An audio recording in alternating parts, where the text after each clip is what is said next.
Guys, tau nggak kalau AI kayak ChatGPT itu bisa bantuin kalian nemuin ide bisnis kreatif dalam hitungan menit. Gue udah pakai ChatGPT buat kembangin bisnis, bantu bikin ide konten, bahkan sampai bikin digital produk. Hari ini gue bakal bagiin caranya ke kalian. Sebelumnya buat kalian yang belum tahu, sebenarnya apa sih itu ChatGPT? Jadi ChatGPT itu AI, kecerdasan buatan yang hasilnya tuh dalam bentuk teks. Jadi kita kasih perintah dalam bentuk prompt. Prompt itu artinya perintah berupa teks gitu. Misalkan kita mau cari ide bisnis, ya udah kita kasih perintah ke ChatGPT-nya buat misalkan, "Hello ChatGPT, tolong carikan ide bisnis." Nah, misalkan kalian mau nyari bisnis kuliner, ya udah kasih perintah ke ChatGPT-nya buat cariin ide bisnis kuliner. Nah, jadi sebenarnya si ChatGPT itu dia akan berusaha untuk coba cari data di internet. Kalau biasanya sebelumnya mungkin kita kalau misalkan nyari data di internet tuh kita searching di Google sendiri gitu kan. Nah, tapi kalau misalkan pakai ChatGPT itu lu kayak seakan-akan punya asisten yang ngebantuin lu kasih perintah lu mau apa, si asisten ini bakal nyariin di seluruh internet data yang bisa diakses gitu. Nah, jadi dengan begini lu akan sangat menghemat waktu ketimbang lu nyari sendiri secara manual. Nah, kenapa ChatGPT ini sangat berguna untuk bisnis? Karena ChatGPT itu bisa jadi partner ya buat kita brainstorming. IQ ChatGPT itu jauh di atas manusia gitu, dan kayak ibarat kalau manusia itu mungkin otak kita bekerja ya nggak bisa produktif terus-terusan kan, maksudnya ada waktu kita harus istirahat. Sedangkan kalau AI, kecerdasan buatan, mereka tuh 24 jam mereka bisa jalan terus gitu.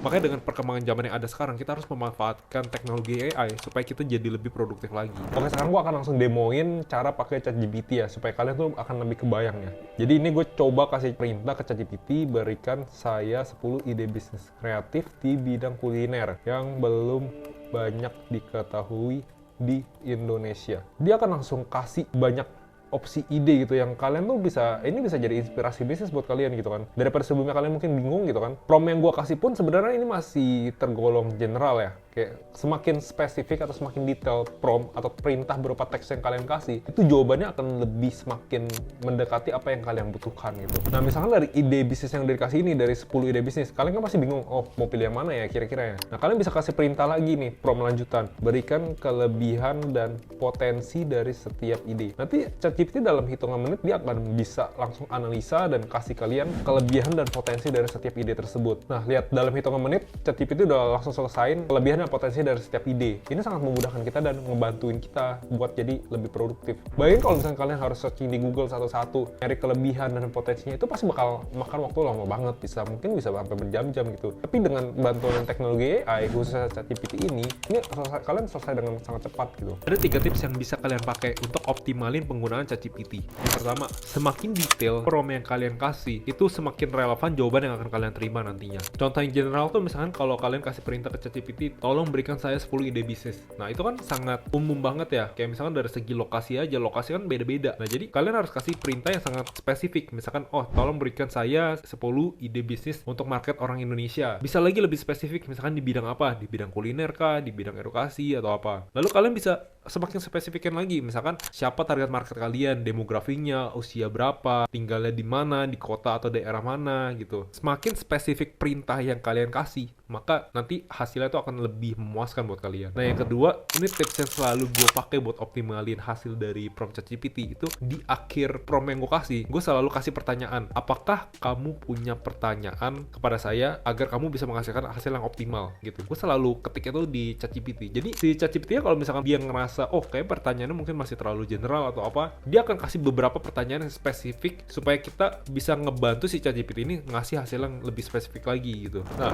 selanjutnya tips yang ketiga, kalau misalnya kalian udah dapat hasil dari ChatGPT ya, kalau kalian ngerasa belum puas, kalian tuh bisa kasih prompt lanjutan. Jadi kalian jangan cuma kasih perintah sekali terus kalian ngerasa ini masih kurang, kalian langsung kayak copy paste atau kayak terima mentah gitu aja gitu. Paling banyak tuh misalkan mahasiswa gitu ya, mahasiswa yang pakai ChatGPT untuk bikin esai atau misalkan bikin jurnal, tesis, bantuin bikin skripsi gitu. Mereka tuh banyak yang kayak minta ChatGPT buatkan artikel tentang topik bla bla bla bla 500 kata misalkan.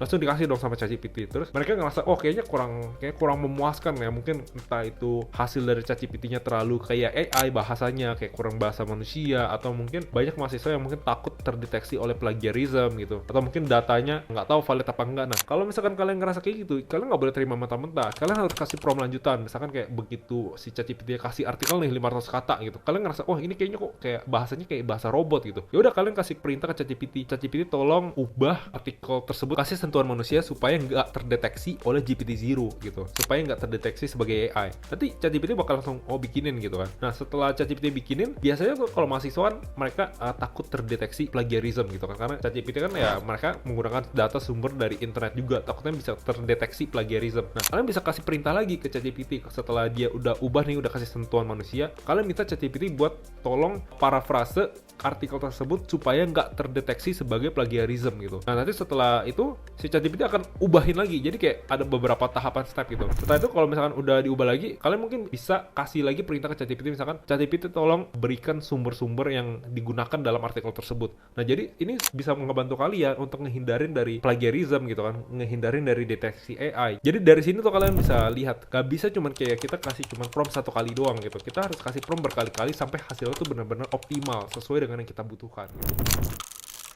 Nah, kesalahan umum para pengguna ChatGPT yang baru belajar ya, mereka tuh pikir ChatGPT itu sebagai alat yang menggantikan mereka gitu loh. Sedangkan sebenarnya ChatGPT itu tetap butuh sentuhan manusia ya. Kita harus pakai ChatGPT sebagai alat bantu, sebagai inspirasi aja, pemberi inspirasi. Tetap pengambil keputusan itu harus ada di tangan kita sendiri. Jangan sampai ketika kalian disuruh dosen buat bikin esai gitu, kalian minta ChatGPT buatin terus kalian langsung kopas. Kalau misalkan kalian ketahuan ya bisa-bisa nilai kalian jadi jelek. Contoh dari pengalaman pribadi, gue sering banget pakai ChatGPT buat bantu bikin konten atau bantu buat bikin digital produk. Yang gue lakukan adalah gue kasih perintah ke ChatGPT. Ini contoh ya, contoh misalkan bikin digital produk gitu, misalkan bikin ebook gitu. Gue kan sebelumnya gue nggak ada pengalaman dalam menulis buku kan. Jadi gue kasih perintah ke ChatGPT buat coba bikinin kerangka buku yang baik dan bagus yang menarik kalau dibaca orang gitu. Nah dari sana ChatGPT langsung bisa kasihin ide nih, oh kerangka yang bagus menurut dia tuh gini.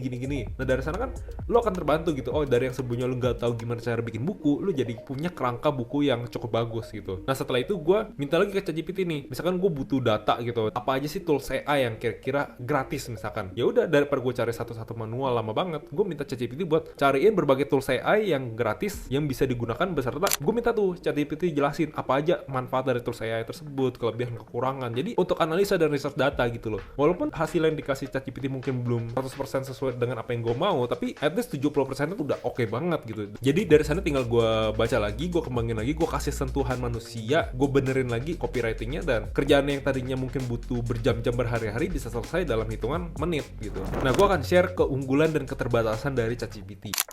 Yang pertama, keunggulannya dulu ya. ChatGPT itu cepat dan efisien. Kerjaan yang butuh waktu berjam-jam tuh bisa selesai dalam hitungan menit. Ini gak cuma soal mahasiswa ataupun content creator. Dalam berbagai industri tuh bisa. Asalkan kita tahu knowledge-nya, asalkan kita tahu kapasitas ChatGPT sampai mana ya, kita bisa ngelakuin banyak hal. Gue tuh dulu misalkan buta banget soal dunia properti misalkan. Yang gue lakukan adalah gue kasih perintah ke ChatGPT, halo ChatGPT, tolong berikan saya 20% hal yang harus saya ketahui agar bisa menguasai 80% hal tentang misalkan ilmu properti di Bali gitu. Nah, jadi dari yang tadi kita buta banget, kita tuh jadi bisa tahu nih kira-kira apa aja sih yang harus kita pelajari gitu kan. Ini kan namanya hukum Pareto ya, 20-80 gitu. Kadang tuh untuk menguasai 80% ilmu gitu ya, kita sebenarnya cuma perlu pelajarin atau benar-benar fokusin ke 20% halnya itu. Kalau kalian paham tentang ini ya, kalian tuh bisa pelajarin berbagai industri, entah itu properti, misalkan entah itu kuliner, atau misalkan entah itu teknologi, apapun itu kalian bisa pelajarin kalau misalkan kalian udah punya framework berpikirnya gitu.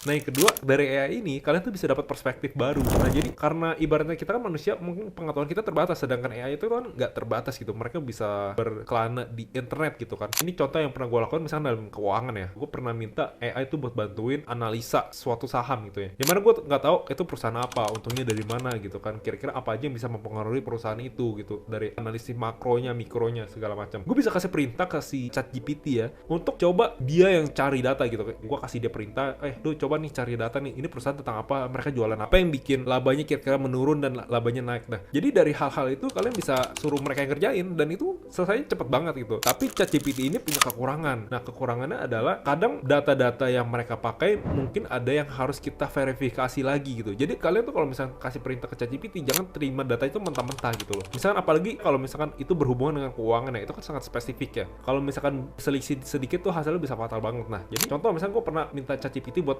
analisa laporan keuangan gitu ya. Setelah dianalisa, gue akan langsung minta si ChatGPT ini dapat datanya dari mana gitu. Jangan sampai dia cuman datanya tuh bikin-bikin sendiri. Nah makanya kan sangat beresiko kan. Tapi ketika lu minta datanya dari mana, setelah lu klik datanya dan sesuai, ya berarti oke, valid. Sama halnya misalkan lu mau bikin jurnal, mau bikin esai, apalagi skripsi gitu ya. Setelah lu dikasih nih artikelnya, tulisannya gitu, lu minta ChatGPT-nya ini jurnalnya dari mana gitu. Nah biasanya dia akan langsung kasih, misalkan oh dia cari jurnal dari link ini gitu. Nah lu klik itu, bener gak linknya, valid gak. Jadi lu harus verifikasi dulu, jangan terima mentah-mentah kayak gitu. ChatGPT itu salah satu AI yang paling sering gue pakai, dan ini AI yang menurut gue paling oke lah ya, maksudnya paling sangat membantu gue. Kenapa? Karena tools AI lain tuh masih banyak yang menurut gue banyak kekurangannya gitu loh. Kayak gue pernah coba bikin video gitu ya. Nah ya misalnya dari AI yang bikin video itu nggak bisa kayak sedetail yang gue mau gitu. Sedangkan kalau misalnya ChatGPT, karena memang dia masih berbasis teks aja ya, tapi menurut gue ini sangat memudahkan gue karena mostly kerjaan gue tuh hubungannya sama menulis gitu kan. Gue udah pakai ChatGPT dari ChatGPT 3.5 dan sekarang udah ChatGPT 4 gitu. Dan maksudnya ini perkembangan gue udah beda banget. ChatGPT yang terbaru aja itu menurut gue udah sangat-sangat detail. Apalagi gimana kalau misalkan nanti ChatGPT udah upgrade terus, misalnya ChatGPT 5, 6, 7 bahkan sampai 10 ya, itu akan sangat-sangat menurut gue sangat luar biasa sih. Nah jadi gue sangat mengajurkan teman-teman semua buat kalian coba deh explore dunia AI ini. Jangan sampai kalian tuh ketinggalan gitu loh. Maksudnya jangan sampai nanti AI-nya udah sangat canggih karena kita nggak belajar sama sekali gitu, nggak tahu manfaatnya ini gimana. Dan padahal kalau misalnya kita manfaatin ini, kita bisa jadi lebih menghemat banyak waktu. Kerjaan yang tadinya lama bisa selesai dengan cepat, dan waktu luang yang tadi kita punya itu bisa kita pakai buat kerjaan hal yang lain lagi, atau kalian pakai buat ngerjain hal-hal yang kalian suka gitu loh. Kalau kalian tertarik buat coba belajar ChatGPT, gue punya panduan yang mungkin bisa ngebantu teman-teman buat belajar lebih cepat. Panduan ini gue bikin berdasarkan pengalaman gue udah jadi produktif berkali-kali lipat berkat ChatGPT. Cek linknya di deskripsi di bawah ya. Jadi panduan ini sengaja gue bikin supaya kalian tuh bisa hemat waktu, nggak perlu belajar lagi dari nol coba-coba sendiri. Tinggal praktekin template prompt yang biasa gue pakai aja. Dan jangan lupa tonton video yang ini tentang 5 langkah memulai bisnis online untuk pemula. Kalau kalian dapat manfaat setelah nonton video ini, please like, comment, dan subscribe supaya kalian bisa dapetin manfaat dari video lainnya. Thank you udah nonton, see you di next video.